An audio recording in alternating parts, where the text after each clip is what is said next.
immediately available as cash, worth twice as much as their annual income. Okay, so what we have, and presumably those people had been building up those savings over the course of their lifetimes. What we have is some significant subset of our fellow Americans are simultaneously holding short-term credit card debt at a high annual percentage rate and saving large amounts of money in illiquid assets.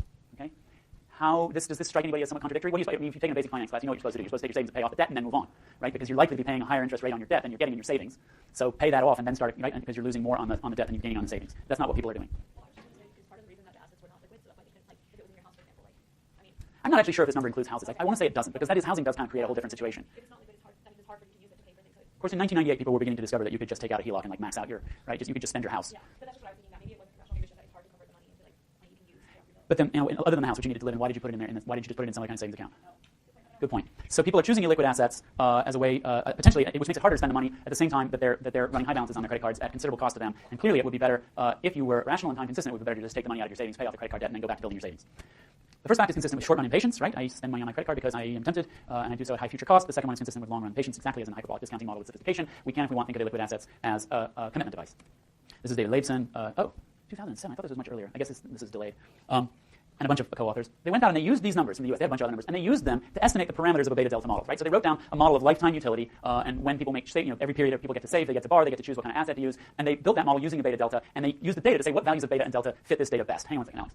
And here's what they found, right? They wrote down this beta-delta model, and they estimated a beta of 0.6. They had periods were 1 year long, and a yearly delta of 0.957. So a nice high delta, and this really not entirely insane beta, 0.6. Okay? There's a lot of estimates of beta that are around that range.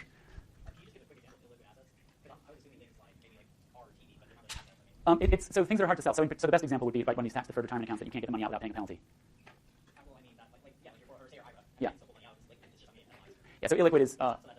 There's a range of illiquidity if you want, right? How like gold bars take a little bit longer to liquidate than. Well, I guess you could just heat them up. And then I had a question on that. Okay, let's say my IRA, so I'm putting aside my maximum every year. But is it counting that maximum every year? Is that 2.16 what I already have? Because if they're putting away money when they could be paying off their debt, that really doesn't make sense. But that's not long-term patience. No, but that's how much that they wound up with. So they must have been building it up over time. Okay. Yeah, it doesn't make sense. It doesn't make sense. It does make sense if you just estimate a model and you get these perfectly reasonable parameters. Right? There's a difference between irrational and unreasonable. We're all human beings. It's tough being on this planet. These are reasonable numbers. They're unfortunate numbers, but they're reasonable. It's why we supply ourselves with things like forced retirement savings. If instead they take the exact same model and just impose that beta must be equal to 1, in other words, turn it back into the standard delta discounting model, the model fits the data very, very poorly. Okay? So if adding a parameter makes the thing predict the data much better, right? We've improved the positive power of the model, and that suggests it's a better model. This kind of study is what's called a horse race between two models. Okay? We have two models. We have one set of data. We estimate the two models off the data. We get a better fit with one model than the other, and it wins the horse race, which is similar to a plausibility argument. It's not plausible that the right model would be one that fits the data so badly. Andrew.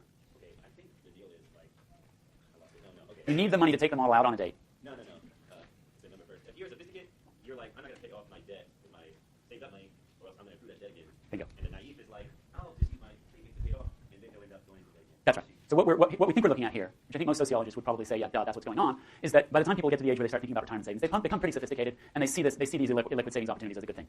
Let's dig deeper. You know where we're going next, right? This is observational. It's suggestive. Where are we going next? Run an experiment. Okay. How can we know for certain? Run an experiment. All right. So now we meet Dean Carlin again. Conduct a field experiment. So this is Ashraf, Carlin, and Yin. This is Nava Ashraf, who's a really, really hotshot development economist, sort of a behavioral development economist. Dean Carlin. So she's at Harvard. Carlin's at Yale. Sorry, I don't know who Yin is. Ask bank customers. So we go to the rural Philippines. That's a little tricky. Sometimes you go to the developing world because you actually care about the developing world. Sometimes you run field experiments in developing countries because they're cheaper. And that's a little bit of an ethical problem there. But at any rate, these guys, I trust that they went to the Philippines because they care about the Philippines. They went and they found a bank and said, give us your information on your bank customers. They found those bank customers, and they asked them a series of time discounting questions of precisely the kind that we've seen, right? X at time t versus x prime larger than x at t prime later than t, right? So they just asked them exactly those standard set of questions to determine which ones were what you might think of as beta delta discounters. No proof, but suggestive. And then they randomly offer half of them a specially designed commitment savings account. Now, these are people who are not highly banked. These are not people with a lot of financial literacy. They had bank accounts, but they were not highly sophisticated, right? These are people living in rural Philippine villages. So the point of which is to say they know a bit about banking, but they don't have an enormous range of financial opportunities available to them. So they designed a savings account and convinced this bank to offer the account. The account restricts your ability to withdraw savings prior to the subject's own chosen deadline. Okay, so you choose your goal, you choose your deadline, and we're going to penalize you for taking money out before then. And then you measure the uptake rate, how many people actually wanted that, and what their total savings was. Here's what you get. So these are results from those questions, right? The x prime, t prime questions. What you have here is, this is asking people in difference between 200 pesos now and x in a month. So this is the impatient. This is the immediate reward, the immediate trade-off. So we have patient people who said x less than 250, and impatient people who said x greater than 300, and then somewhat impatient people are in between, okay? So beta is kind of going that way, all right?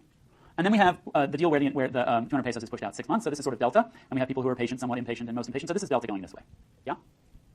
Then what they look for is people who had preference reversals. So this is people who started out somewhat patient and wound up patient. This is people who started out most impatient, wound up patient, and this is people who started out most impatient and wound up somewhat impatient. So those three blocks there are the people whose preferences were reversed. So we think of these as beta delta discounters. All right, so what do we see? And that's across both groups. So 30% of people in the treated group chose to take up the commitment account. Okay, so demand for commitment. I could have a savings account without a commitment because I'm a bank customer. I'm going to choose to restrict myself. Okay? Treated subjects with beta delta discounting. So these folks in the treatment group were 15 percentage points more likely to demand a commitment account. Okay, suggesting that they were not just present bias but sophisticated about that. This is a comment that relates to a reading that was assigned that I didn't discuss in lecture, so I'm going to skip over it. And so what do we get? And the treated group showed an 81% increase in total savings over the control group, which is to say over what they would have done without the opportunity to commit themselves. Okay. So question to you is this. What does this tell us about these people's ability to optimize their own utility function, to maximize their own utility without help? Right? We gave them the opportunity to bind themselves. They chose to bind themselves. Their savings went up by 81%. If you at first blush, what that looks like to me, to a lot of people, is, wow, these people were really blowing their savings decisions pretty badly. All I had to do was give them the opportunity to take up this short-term commitment device, and they wound up with a ton more savings. Anybody object to that conclusion? Are we okay with this? Because here's what people will say. People will say, actually, you don't know whether those people were correcting an error, some irrationality that they're aware of, or maybe they were acting on a different irrationality and they're overcommitting themselves. Maybe they blew it in the other direction. You actually don't have any way of knowing, right? So check these people out. These are people whose preference reversal went the other way. They were patient in the short term and impatient in the long run. We haven't even looked at what that irrationality might be caused by. But if those are the people who spiked, if some of those people are in the 81% increase in total savings, maybe this is just bad for them. Maybe they're just overcommitting themselves for some weird reason. Or maybe the people who are beta delta and sophisticated, maybe their immediate preference involves some kind of desire. They think, I really want to be a good person, right? I really want to be on this fabulous diet. And then you put yourself on this really restricted diet, and you get there and you're like, this is ridiculously too restrictive. This is not what I wanted. I overcommitted. We don't know. We don't actually know. So this is where you need to be pretty careful in assuming that you know what you're doing, even when you've given somebody free choice over whether or not they commit themselves. Just for the record, in this particular case, I don't think that's a major concern. Okay. Let's see if we can get through this. I think we can. This is another really, really interesting study. Okay, so people who are from the United States should be familiar with food stamps, which is now called the Supplemental Nutritional Assistance Program. Basically, below a certain income threshold, the government will give you vouchers good only for food, and they're good only for certain types of food. It's a pretty broad range. I think it doesn't include, well, it does include soda. I don't know what it doesn't include. People complain that it should be more restrictive. What you can't spend it on is anything other than food. Families must be low income and low wealth, right? So family, by the way, almost always means a single mother with children. That's who winds up by and large on food stamps. So for a family of 3, that's a mom with 2 kids, you're eligible if your gross income is below $2,100 a month, which is $25,000 a year, which is not very much. And you have to have assets below $2,000. So you basically, one of the things people complain about is you basically have to drive yourself into abject poverty before you qualify for assistance. And then the average benefit is about $400 a month. Okay, 2012, $74.6 billion of benefits are distributed annually. This is the largest non-entitlement social welfare program in the United States. Non-entitlement means that, is this an entitlement or a non-entitlement? Oh God, I'm having a brain fade. It's big. This is about 1 in 6 Americans, maybe 1 in 7. So it's a big deal. Benefits are dispersed by electronic benefits transfer, right? So that's you get a special little card, and you can swipe it anywhere. You can swipe a debit card, which means it's harder to defraud the system by selling your vouchers on the black market. And you get it. These are dispersed each month, and in particular, they're dispersed in the first 10 days of the month in most states. Okay. Question for you. Suppose, put yourself in that position. Maybe your family was on food stamps when you were growing up, which in my opinion is no shame. I certainly have friends on food stamps. If you had no present bias, how should you use your food stamps? Okay? Should you eat the same amount every day because of diminishing marginal utility of food, the same amount every day because each day actually matters equally to you? Should you eat whatever you want each day because each day matters equally to you? Or should you eat less and less each day over the course of the month because you have long-run impatience?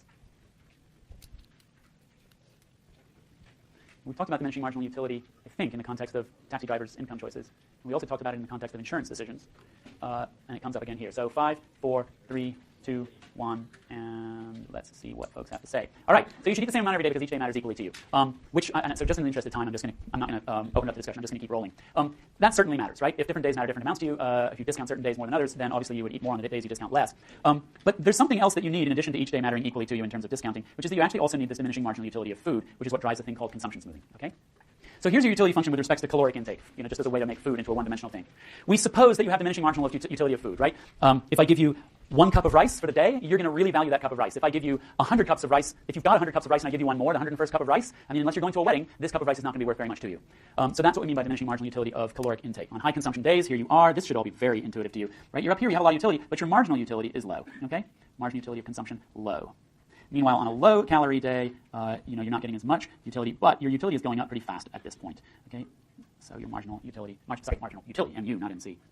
Okay, so what should you do if you are currently eating a large amount on one day and not very much on the next day? What you ought to do is meet in the middle, right? Because the food you're getting up from the high consumption day wasn't worth very much to you per unit, and when the food that you're gaining on the low consumption day is worth a lot to you per unit. That's what the slope of the curve in different places means. Okay, the way you maximize your monthly utility is by shifting consumption from low marginal utility days to high marginal utility days, which is to say, smooth your consumption out over the course of the month. Now, if your choice is to smooth it perfectly evenly over the course of the month, it also must be the case that your discounting is relatively even over the course of the month. Okay, if you're a delta discounter and delta has to explain your retirement savings decisions over a 40-year horizon, you can bet that delta is pretty much 1 over the course of a month.